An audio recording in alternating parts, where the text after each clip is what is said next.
வணக்கம் மக்களே, welcome to Narmi tax. சந்திர கண்டம் என்றால் என்ன தெரியுமா? எந்த திசையில் பயணம் செய்யக்கூடாது என்பதை சொல்லும் குறிப்புகளில் ஒன்று சந்திர கண்டம். ஒரு காலத்தில் பயணம் செய்யும் போது இந்த விஷயங்களை எல்லாம் பார்த்து பார்த்து செய்தார்கள். சந்திரன் அந்த நாளில் எந்த ராசியில் இருக்கிறார் என்பதை பார்க்க வேண்டும். அந்த ராசிக்குரிய திசையில் பிரயாணம் செய்யக்கூடாது.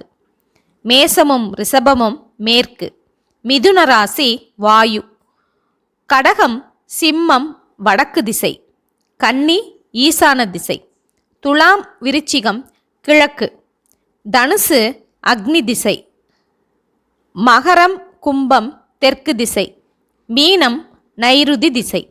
இவ்விதம் கண்டறிந்து சந்திரன் எந்த ராசியில் இருக்கிறாரோ அந்த ராசி திக்கில் யாத்திரை செல்லக்கூடாது. இதுதான் சந்திர கண்டம்.